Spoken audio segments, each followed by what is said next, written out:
mensagens de algumas pessoas que não poderiam estar por aqui hoje, algumas com motivos específicos, outras em viagens, mas, como eu sempre digo, o Espírito Santo foi na casa de cada um que veio até aqui, fez um convite particular e especial para cada um que veio aqui nessa noite, e glórias a Deus que a gente teve a coragem, a força, o discernimento de escolher estar aqui na casa de Deus. A gente poderia estar num sábado à noite, parece à tarde, mas à noite, em qualquer outro lugar, poderia estar descansando, poderia estar fazendo o que for, mas a gente colocou o Senhor em primeiro lugar das nossas vidas para estar aqui. Uns vieram porque sentem que precisam, sentem que tem um problema, uns vieram buscando respostas, outros vieram para agradecer, mas no final das contas o que a gente tem em comum é que todo mundo veio buscar a Cristo aqui nessa noite, da forma que for. Em nome de Jesus, eu tenho certeza que você vai sair daqui essa noite abastecido, vai sair daqui com respostas que você pediu, vai sair daqui com cura, seja ela qual for, física, psicológica, emocional. A gente está com um problema no nosso cachorro, então primeiro eu peço desculpa, peço perdão que não está funcionando hoje, a gente vai providenciar para arrumar. Mas eu queria começar fazendo uma leitura com vocês, que está em João, capítulo 13, versículo 1. Essa leitura diz o seguinte: um pouco antes da festa da Páscoa, sabendo Jesus que havia chegado o tempo em que deixaria esse mundo e iria para o Pai, tendo amado os seus que estavam no mundo, amou-os até o fim. Queria orar junto com vocês. Pai amado, obrigado, Senhor, por mais uma noite. Obrigado, Pai, por ter nos dado coragem e força para vir aqui receber a Tua palavra. Em nome de Jesus, Senhor, me use como Teu instrumento, Pai, com essa palavra, que assim como trouxe claridade, clareza ao meu coração, que também atinge o coração dos Teus filhos que aqui estão, no nome de Jesus. Amém. Esse aqui é um final de semana mais do que especial. Todos os finais de semana são especiais, todos os dias são especiais, todos os momentos são especiais, todos os segundos são especiais. Afinal, quem fez o tempo foi Deus. Então, se Deus fez o tempo e a gente reconhece o tempo, e todo mundo aqui tem as mesmas 24 horas, ou como a gente tem usado o nosso tempo, então todo dia, todo segundo ele é especial. Mas o que faz essa celebração desse final de semana específico ser ainda mais especial é onde a gente comemora, relembra, celebra a Páscoa. E afinal, o que é a Páscoa? Afinal, quando começou a Páscoa, o que representa a Páscoa? Qual que é a importância da Páscoa? E como cristãos, a gente precisa entender, saber, conhecer o que significa a Páscoa. Muitas vezes a gente celebra alguma coisa, não só esse exemplo, mas a gente segue coisas que os nossos pais, avós, ou que alguém ensinou a gente não sabe a raiz de onde aquilo começou, mas às vezes a gente fala, não, sempre foi assim, continua assim, faz porque é melhor. Então, como pastor dessa casa, eu senti muito no meu coração em montar uma palavra de instrução, de aconselhamento, de ensinar, instruir a igreja sobre esse assunto que é tão importante, que é a Páscoa. Então a Páscoa para nós cristãos, ela celebra a crucificação, a morte e principalmente no domingo a ressurreição de Jesus.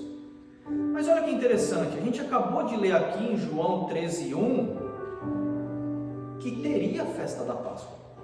Então se a Páscoa celebra a morte, crucificação, morte e ressurreição de Jesus, como que antes de Jesus ser crucificado, morto e ressuscitado, já tinha Páscoa?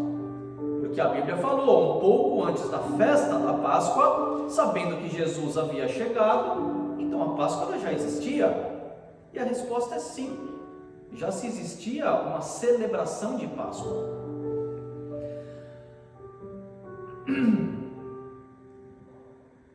E a gente pode pensar, mas se já existia, e a gente celebra a Páscoa, da crucificação, morte e ressurreição de Jesus, qual que é a origem da Páscoa? O que era essa Páscoa que tinha antes? E eu vou explicar para vocês tudo sobre a Páscoa, para a gente sair daqui com informação, sair daqui com a verdade, sair daqui com o Senhor nos ensinando, justamente para a gente reconhecer essa celebração tão importante que é a Páscoa. Não só para a gente, mas para a gente poder instruir, falar para outras pessoas também sobre Jesus e sobre a Páscoa. Então, primeiro o significado. Então, a Páscoa, a língua portuguesa, ela deriva do latim. Então, do latim, ele vem da palavra Pascha, que ele deriva do original hebraico chamado Pessá. Alguém já ouviu essa palavra Pessá? Algumas vezes em alguma aula de teologia, ou pode ser na escola quando fala sobre história, ou quem estudou em algum colégio que tenha aula sobre ensino religioso, fala sobre os judeus, e vai ter escutado essa palavra Pessá. Por que da origem hebraica? A Bíblia tem dois grandes blocos, o Antigo Testamento e o Novo Testamento. O Antigo Testamento, a lei, e o Novo Testamento, a graça com Jesus Cristo. O Antigo Testamento foi escrito em hebraico. E o Novo Testamento, a maior parte em grego, mas também em aramaico. Então essa palavra Pessá tem desde lá do Antigo Testamento, escrita em hebraico. A palavra hebraica, ela significa a passagem. Pessá, Pachá, do latim, Páscoa em português, ela deriva todas do original, que é a passagem. E a passagem, ela está escrita no Antigo Testamento, antes de Jesus nascer. E eu vou explicar também sobre o nascer, não existir. Uma coisa é a existência, outra coisa é nascer. Então ele está no Antigo Testamento como a libertação do povo de Israel da escravidão do Egito. Isso foi por volta de 1300 anos antes de Cristo, entre 1250 e 1300 antes de Cristo. Então a Páscoa, ela era e é celebrada pelos judeus para comemorar essa liberdade conquistada pelo seu povo. Era a Páscoa judaica, que era antes da vinda de Jesus. Vocês estão entendendo? Algumas pessoas já devem falar, então, isso eu já sabia, isso é lógico. Outras pessoas estão entendendo que não sabia esse detalhe de onde veio a Páscoa. O livro da Bíblia que tem todos esses detalhes é o segundo livro em ordem da Bíblia, não por ordem escrita, mas por ordem da Bíblia. Então o primeiro livro da Bíblia no Antigo Testamento é Gênesis, o segundo é Êxodo. Então os 5 primeiros livros escritos por Moisés, que é o Pentateuco, que é base de várias religiões, inclusive o judaísmo. O segundo é Êxodo.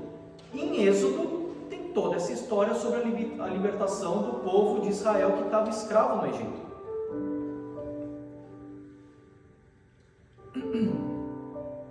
Quando a gente fala sobre antes da vinda de Jesus, não é antes da existência de Jesus, é porque Jesus sempre existiu.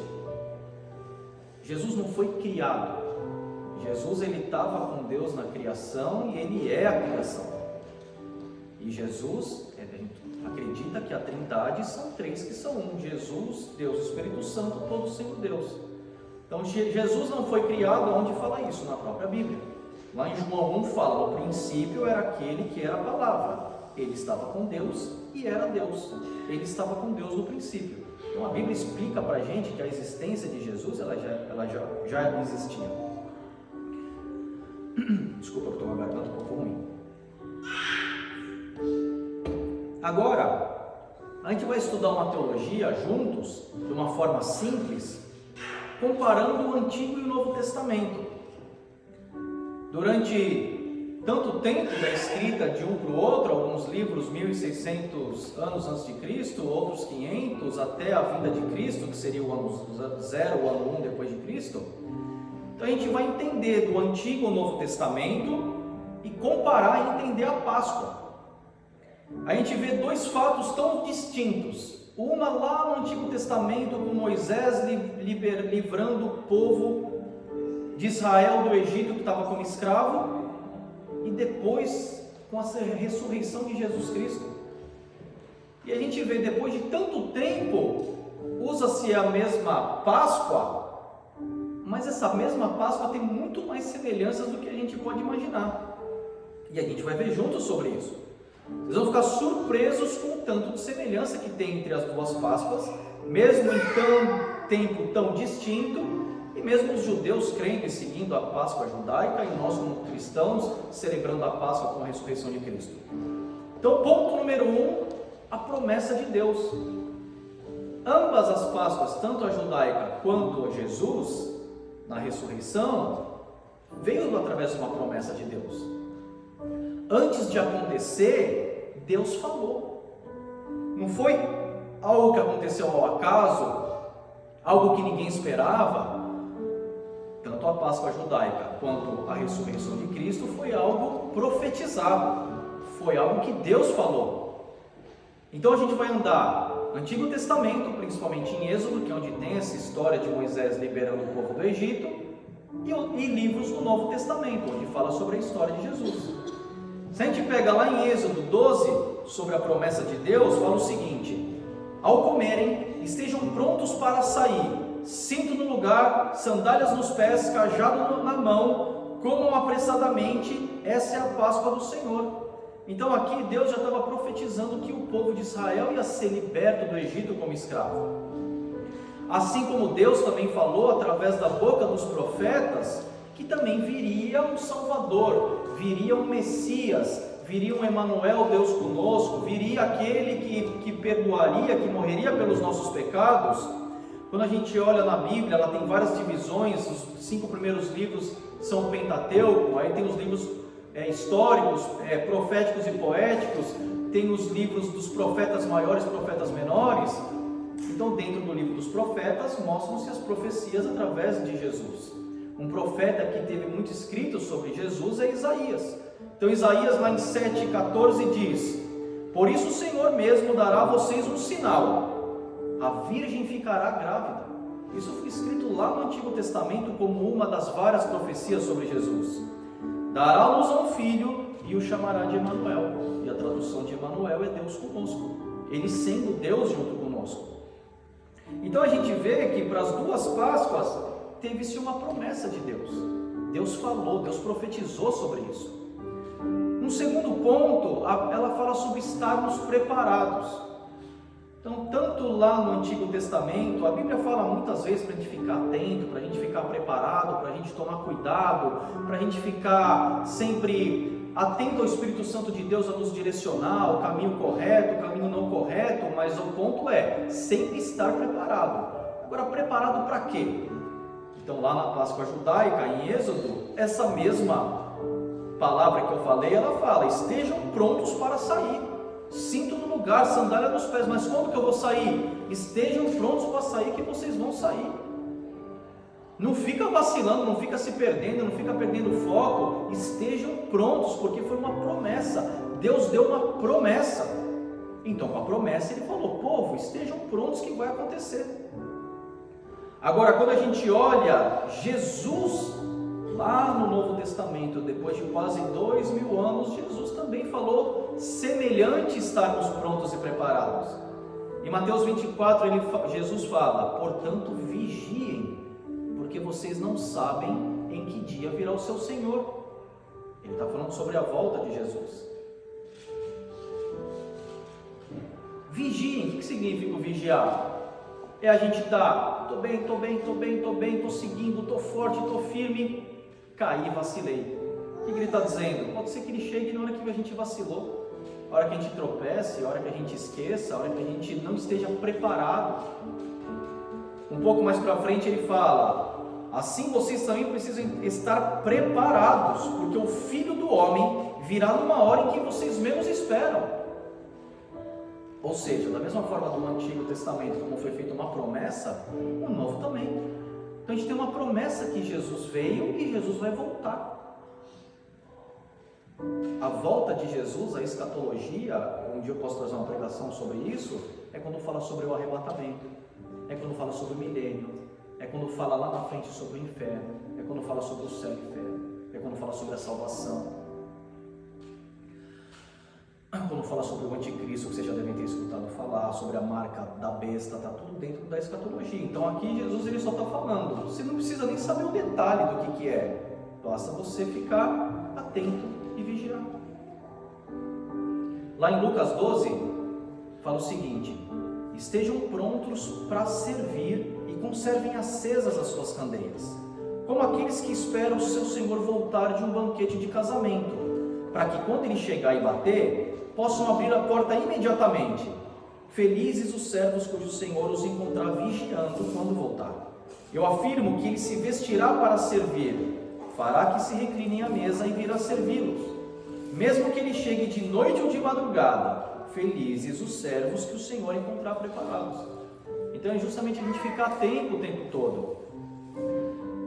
Muitas vezes a gente sabe o quão é difícil a gente se preparar, como é difícil a gente regar, construir um bom casamento, um bom trabalho, mas basta um tropecinho mais complicado que pode jogar tudo para o alto.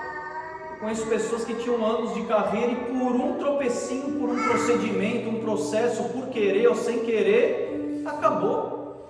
Foi aquele segundo.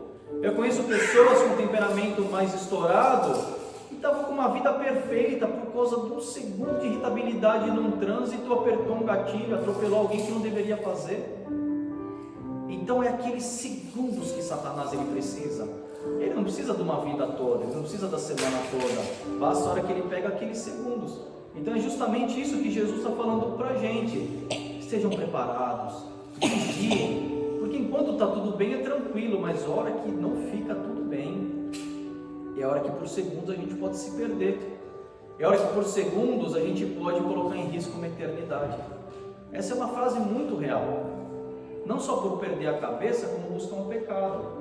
Às vezes a gente se alimenta por um pecado, ele é tão bom, tão bom. Eu tinha um pastor do Brasil que falava: Satanás não vai aparecer na sua frente com chifre, com rabo, com aquela cara de demônio. Você vai saber muito fácil definir que é ele. Ele vai aparecer de uma forma bacana, de uma forma exuberante, de uma forma admirável. Como que vai enganar se ele é o enganador, é o pai da mentira? É para enganar a gente, não se mostrando e se revelando. O terceiro ponto das duas Páscoas fala sobre sacrifício. Então a gente falou: promessa de Deus; 2, estarmos preparados; 3, sacrifício. As duas Páscoas teve um sacrifício. A Páscoa judaica tinha um sacrifício chamado Cordeiro Pascual. Então lá nos 5 primeiros livros da Bíblia, Gênesis, Êxodos, Números, Levíticos e Deuteronômios, tinha várias regras, tudo que tinha que fazer, tudo que precisava, qual que era a organização de tudo, qual que era a troca, se pecasse, e aí levava um cordeiro, confessava. Com a vinda de Cristo isso tudo mudou. Mas existia lá, através de entrega, celebração, ritual no Antigo Testamento, essa entrega do sacrifício. Em Êxodo fala o seguinte: então Moisés convocou todas as autoridades de Israel e lhes disse: escolham um cordeiro ou cabrito para cada família, sacrifiquem-no para celebrar a Páscoa. Era a forma que celebrava, a forma que fazia, essa era a regra da época. Deus mudou? Por que muitas vezes eu vejo pessoas falarem assim, mas por que aconteceu lá atrás que Deus era um jeito, agora Deus é de outro jeito? Deus mudou? Deus é o mesmo Pai, mas pode ser que Ele tenha que usar formas diferentes para tratar com a gente em situações, em fases, em épocas diferentes. Pode ser que para um filho pequeno você instrua de um jeito, um filho adolescente de outro, um filho mais velho de outro. Essa era a forma que era tratado e feito na época, que não tinham regras. Foi por causa de falta de regras que corrompeu o homem. Quando Adão e Eva pecou, eles tinham uma obediência para seguir, foram desobedientes àquela regra. Foi uma regra. Quando Caim matou Abel, não existia nem não matarás, mas ele matou, então precisou ter umas regras de conduta, de princípio, éticas, para a sociedade começar a saber como se portar e fazer. Mas isso eram as leis do Antigo Testamento, as leis que estavam junto de que Moisés apresentou através das mãos de Deus. E uma dessas coisas eram os sacrifícios. Agora, e com Jesus? E na Páscoa cristã? Lá em João 1,29 fala: no dia seguinte, João viu Jesus aproximando-se e disse: vejam, é o Cordeiro de Deus que tira o pecado do mundo. Já viram falar essa frase? Essa frase é uma frase muito importante, é uma frase muito conhecida, mas qual que é a essência? Qual que é? Por que ela existe? O que tem a ver Jesus sendo o Cordeiro de Deus que tira o pecado do mundo? É porque no Antigo Testamento usavam o cordeiro para troca. Alguém pecava, matava o cordeiro. Alguém queria celebrar, fazia o cordeiro. Alguém estava feliz, era o cordeiro. Alguém estava em pecado, triste, era o cordeiro. Agora fala, não precisa mais de cordeiro.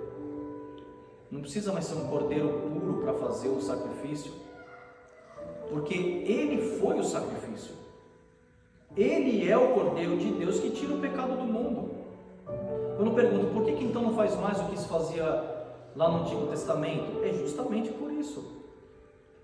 Porque muito mais de uma troca, Jesus ele veio mostrar, não para a gente seguir uma religiosidade de um processo, de um procedimento. Fez isso, faz isso que está pago. Ele quer muito mais que uma troca, ele quer o nosso coração. Ele quer o crer.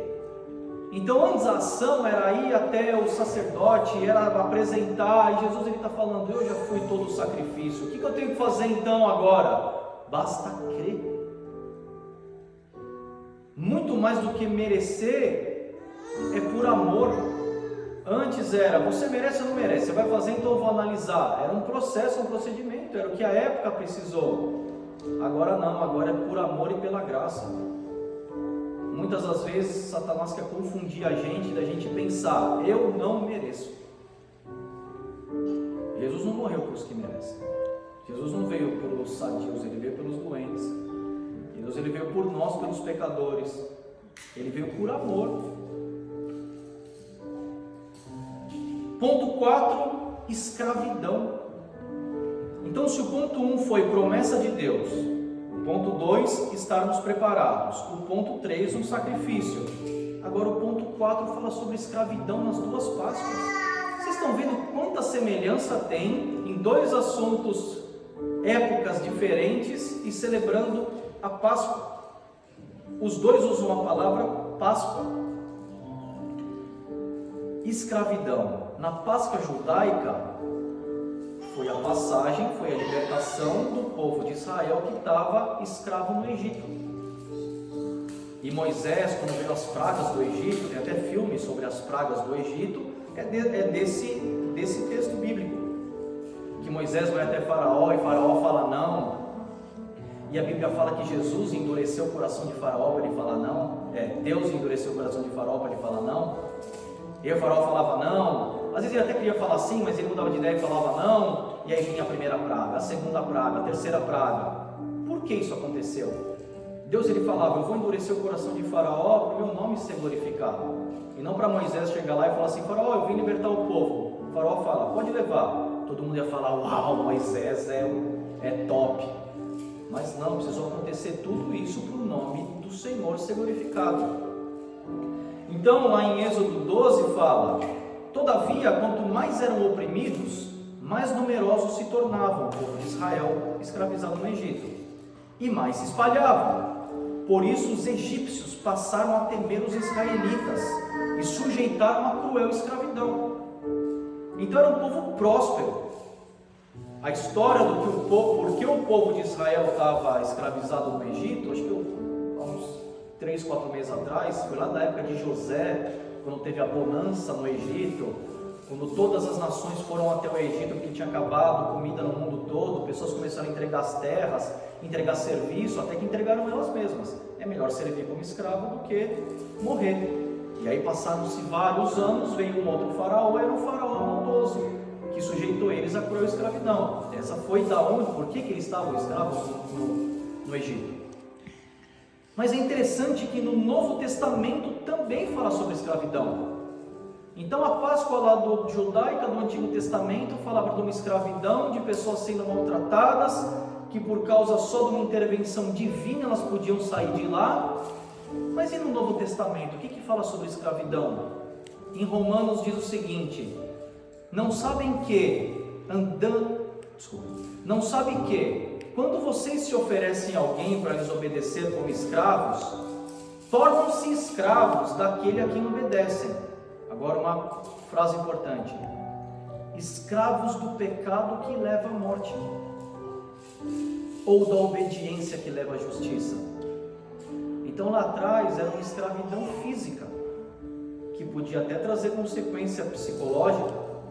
Agora no Novo Testamento, Jesus está mostrando para a gente uma escravidão nossa, uma escravidão interna nossa, uma escravidão com o pecado. O que é escravidão com o pecado? É a gente não conseguir largar por nada aquilo que a gente sabe que está errado. O ser humano, pela ética, pelo estudo, pela cultura, por direcionamento, ele vai saber quando está certo ou errado. Uma criança muitas vezes sabe quando está certo ou está errado, ou está sendo desobediente. Às vezes a gente reconhece que está errado e não quer mudar. Às vezes a gente reconhece que está errado e quer mudar. Eu conheço pessoas que clamam por mudança. Eu era adolescente, um jovem vazio que procurava me encher com as coisas do mundo. Eu era um vaso quebrado, esburacado, rachado, que eu colocava numa cachoeira para esse vaso encher. Esse vaso enchia, quando eu tirava dessa cachoeira, ele esvaziava por completo de novo. E eu tinha que encher de novo, mas eu estava enchendo no lugar errado. Eu enchia na balada, enchia na bagunça, enchia em tudo que era lugar, menos com o Senhor. Eu fazia tanta coisa errada, que aquilo me doía tanto, a minha consciência era tão pesada, eu deitava minha cabeça no travesseiro à noite, eu falava, eu estou errado, eu preciso mudar, mas eu não tinha força de mudança. Eu sabia que eu precisava sair e não conseguia largar. E isso é o ser escravo do pecado, isso é a perder o autocontrole. O Senhor não quer que a gente perca o autocontrole. O apóstolo Paulo falou, tudo me é lícito, mas nem tudo me convém. Eu posso tudo, mas nem tudo eu quero. Não deixarei ser dominado por nada. O não quero está antes do não posso. Então muitas das vezes a gente se deixa ser dominado por alguma coisa. Eu é muito errado isso, mas eu não consigo largar isso. Isso é uma escravidão. E é dessa escravidão que a Bíblia está falando. É uma escravidão nossa, é uma escravidão que a gente mesmo se prende. Da mesma forma que as duas Páscoas falam sobre escravidão, as duas Páscoas falam sobre libertação. Olha que interessante. A Páscoa lá do Antigo Testamento, a Páscoa judaica, em Êxodo 6 diz o seguinte: por isso diga aos israelitas, eu sou o Senhor, eu os livrarei do trabalho imposto pelos egípcios, eu os liberarei da escravidão e os resgatarei com o braço forte e poderoso do juízo. Olha que forte. Então Deus dando uma promessa de libertação. Deus não faz promessa em vão. Aos olhos humanos podia falar, impossível arrancar aquele povo do Egito, tantas pessoas. Ok, você vai tirar, você vai levar para onde? Que caminho que vocês vão seguir?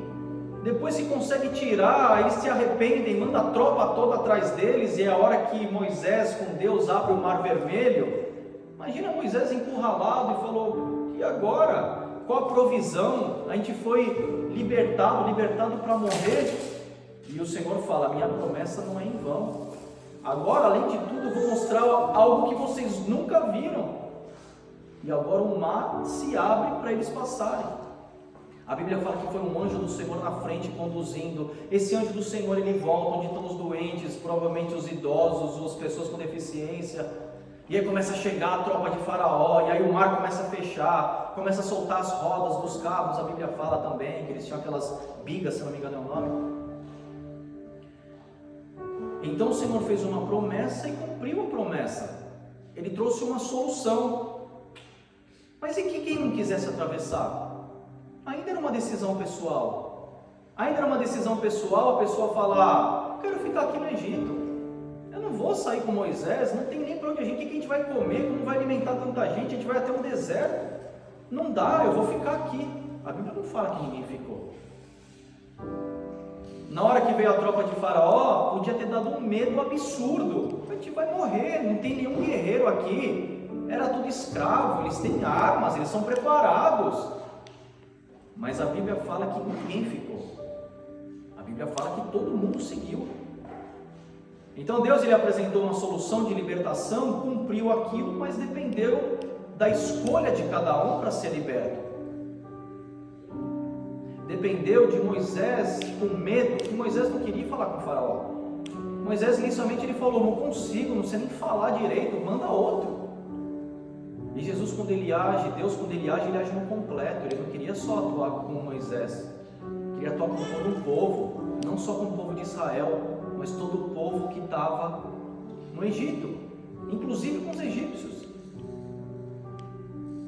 A gente viu a libertação do Antigo Testamento na Páscoa, na passagem do Antigo Testamento e do Novo Testamento com Jesus. Lá em Gálatas 5:1 fala o seguinte: foi para a liberdade que Cristo nos libertou, portanto, permaneçam firmes e não deixem submeter novamente a jugo de escravidão.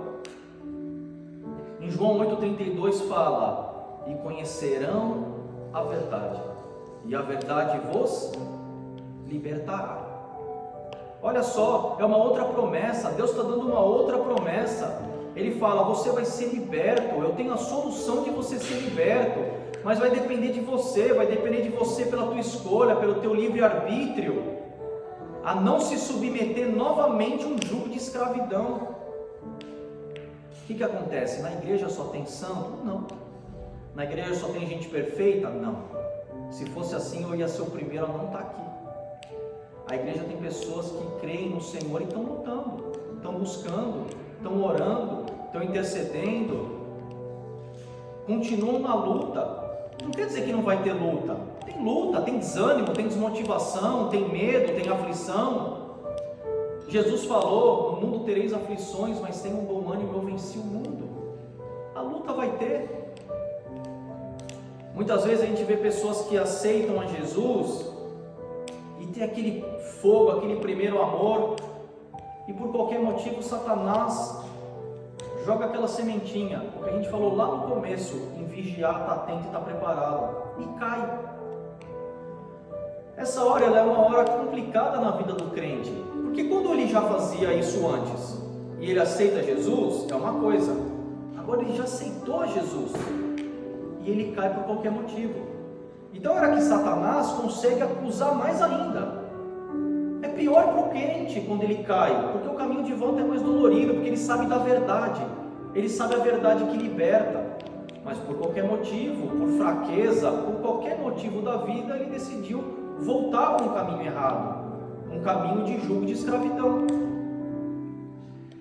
E o que é muito comum acontecer é as pessoas se afastarem, porque Satanás ele é tão astuto em querer jogar na nossa cara, ser mentiroso, que já não basta o peso do pecado, o peso do erro. Satanás fala, agora você não é digno nem mais de ir para a igreja, se encana, nem vai mais, sai do ministério, sai da igreja, não volta nunca mais. Qual foi a primeira reação que Adão e Eva fizeram quando pecaram? Se esconderam. Se esconder de Deus? O que se esconde de Deus? E Deus perguntou, onde vocês estão? Aconteceu alguma coisa? Deus sabe de tudo. E aí eu conheço muitas pessoas que por causa de um tropeço se esconde e quer sair. Todo mundo está sujeito a um tropeço. Quantas vezes Jesus vai nos receber? Todas as vezes que a gente se arrepender de todo o coração. Todas as vezes, todas as vezes. Em nome de Jesus que eu não tropece, mas se um dia, como ser humano, algo acontecer, eu dependo de irmãos, de vocês, me ajudarem, ser usado como canal de bênção. Por isso que a igreja é tão importante. As pessoas falam, mas eu posso louvar a Deus sozinho no quarto? Pode mesmo. E a Bíblia até fala para a gente fazer isso, mas também fala para a gente estar em comunhão, fala para a gente fazer discípulos de todas as nações, para um ajudar o outro, eu ser usado como instrumento, vocês serem usados como instrumento na minha vida, um estender a mão quando o outro tiver com um problema, seja ele qual for. Então aqui não são pessoas perfeitas, mas são pessoas que estão buscando ao Senhor, a Jesus, pessoas que têm um foco, que têm um caminho, que estão sendo tratadas, que estão tratando, estão sendo libertas, estão libertando. O que fazer quando tem um tropeço? Intensifica e volta para a igreja. Quando eu falo igreja, é o ser igreja, é se aproximar de Deus, a igreja sendo o Senhor. Porque é muito comum fazer o contrário, que é justamente o que Satanás quer, de se afastar. E o se afastar volta para uma escravidão. Ponto número 1, a gente falou de promessa de Deus entre as duas Páscoas. Ponto número 2, estarmos preparados nas duas. Ponto número 3, o sacrifício. 4, escravidão do povo. 5, libertação.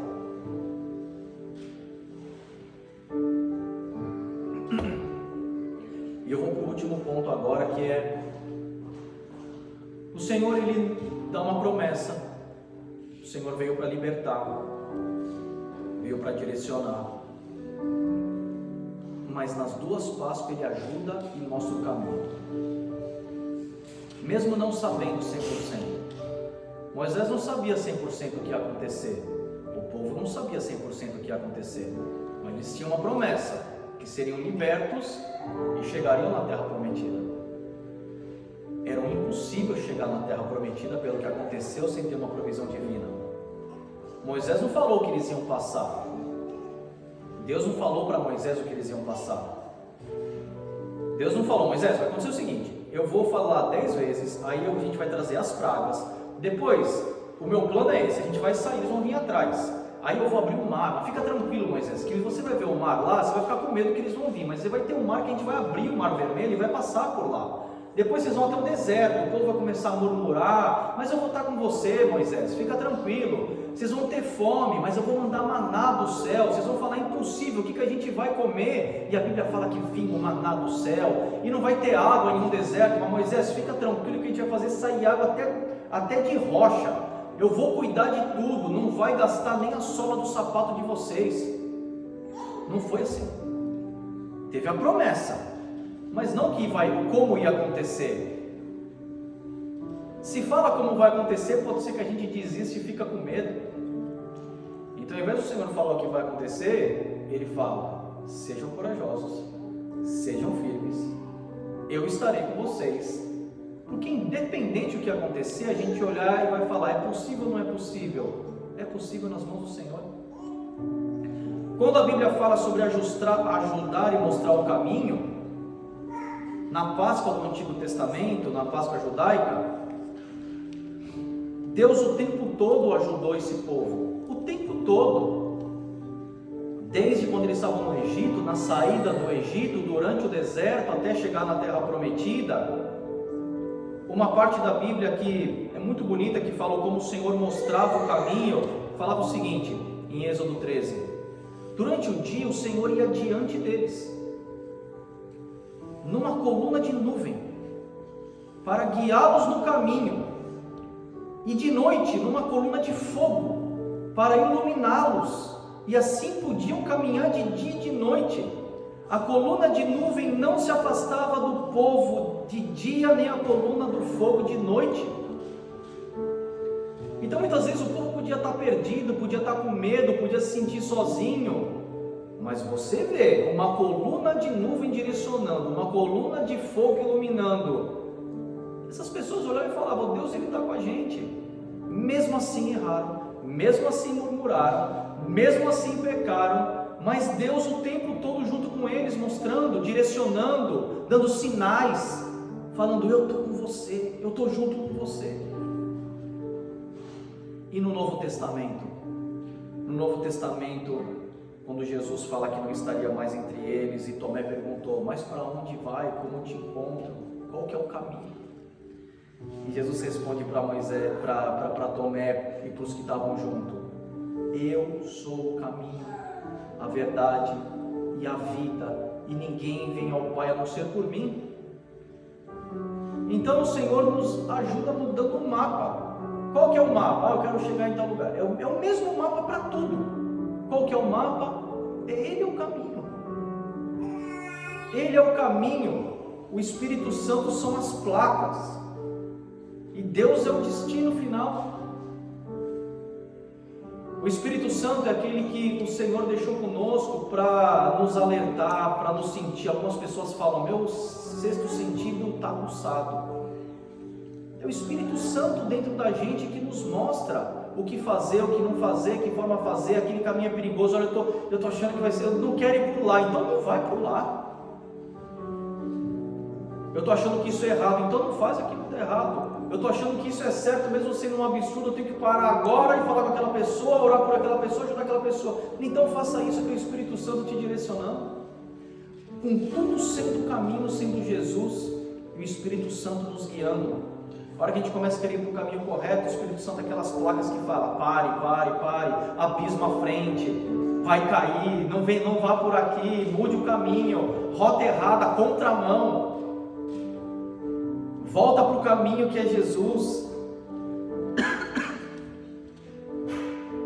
Quando a gente olha uma sequência histórica da Páscoa, vocês já tinham escutado a Páscoa dessa forma? Comparando da onde que nasceu a Páscoa, como começou a Páscoa, as semelhanças que tem na Páscoa, tanto judaica quanto cristã. Sendo já especialistas em Páscoa agora, eu queria falar para vocês qual foi a sequência da Páscoa com Jesus Cristo. O que aconteceu nos últimos momentos, nos últimos dias. Na quinta-feira foi a última ceia. Na quinta-feira foi quando ele institui a ceia e fala para a gente continuar fazendo a ceia. Façam isso em memória de mim. É o que a gente celebra também todo mês aqui na igreja. Umas igrejas no primeiro final de semana, outras no segundo, algumas todo culto, outras uma vez por mês. Não fala frequência na Bíblia, mas fala para fazer. E teve a prisão de Jesus também nessa quinta-feira. Ele celebra a ceia e lava o pé dos discípulos. Lembra dessa passagem? Ele lava o pé dos discípulos como um ato de servir. E ele mesmo explica, alguns não queriam que ele deixasse lavar os pés, Pedro, mas ele explica, pois bem, se eu, sendo Senhor e Mestre de vocês, lavei os seus pés, vocês também devem lavar os pés uns dos outros. Eu dei exemplo para que vocês façam como lhes fiz. Tudo que Jesus nos instruiu, Ele fez. Jesus é o nosso maior exemplo. Jesus, a gente segue Ele como um exemplo. Nós não somos santos, mas a gente busca a santidade no Senhor. Não para ser igual a Ele, porque a gente não quer fazer o mesmo erro que Adão e Eva cometeu, querendo ser igual a Deus, mas sim por amor, por respeito ao Senhor. O servir uns aos outros é mesmo o dia que a gente não quiser, mesmo o dia que a gente estiver desmotivado. Aí às vezes algumas pessoas falam. Uma vez eu fui numa conferência de pastores há uns 10 anos atrás, e tinha uns pastores que pastoreavam há muitos anos, há uns 30, 40, 50 anos, e perguntaram para eles, o que é o mais difícil do pastoreio? E eles tinham que responder escrevendo e depois mostrar. Eu acredito que 80, 90% falou a ingratidão. Por que ingratidão? Pelo tempo que é disponibilizado, por muitas vezes tirar um tempo com a família para fazer as coisas, não só em tempo, em recurso, e muitas vezes tiveram uma ingratidão, quiseram cuidar por amor de alguém, e alguém falou, minha vida não te interessa, entregaram alguma coisa importante e receberam uma traição. Mas no final, todos eles falaram, até como pastor a gente se perde. Porque se a gente está pensando, eles mesmos refletiram na própria resposta. Se a gente está falando que o maior problema é a ingratidão, é sinal que primeiro a gente fez para as pessoas e não para Deus.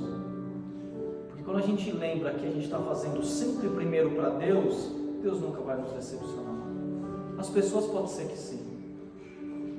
As pessoas podem ser que, a maioria das pessoas que eu conheço que deixaram uma igreja foi porque se decepcionaram com pessoas da igreja, com líderes, com pastores, com padres, seja de qual denominação for.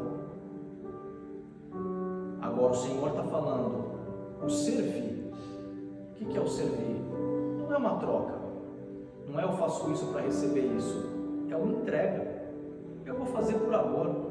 Eu vou fazer por quê? Eu vou fazer porque eu sei que é certo fazer. Eu vou amar porque, aí algumas pessoas falam, mas pode ser que de novo, não tem problema.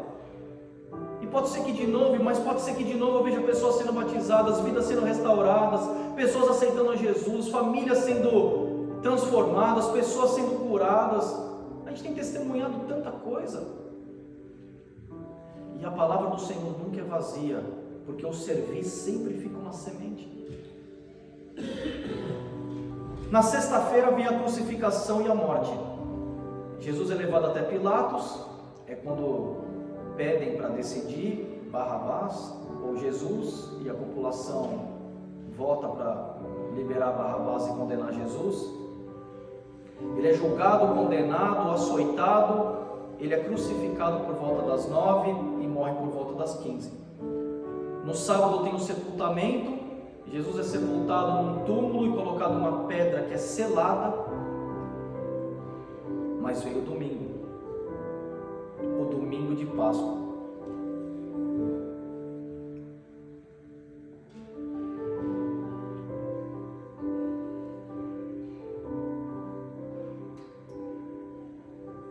O que a gente celebra esse final de semana? A ressurreição de Cristo. A pedra foi removida, a tumba está vazia, a cruz já não tem mais ninguém. A Bíblia diz que no primeiro dia da semana, de manhã bem cedo, as mulheres levaram ao sepulcro as especiarias aromáticas que haviam preparado. Encontraram removida a pedra do sepulcro, mas quando entraram não encontraram o corpo do Senhor Jesus. Ficaram perplexas, sem saber o que fazer. De repente, dois homens com roupas que brilhavam como a luz do sol colocaram-se ao lado delas. Amedrontadas, as mulheres baixaram o rosto para o chão e os homens lhe disseram: por que vocês estão procurando entre os mortos aquele que vive? Ele não está aqui, ressuscitou. Lembrem-se do que ele disse quando ainda estava com vocês na Galileia: é necessário que o Filho do Homem seja entregue nas mãos de homens pecadores, seja crucificado e ressuscite no terceiro dia. Queria convidar o grupo de louvor para vir até aqui.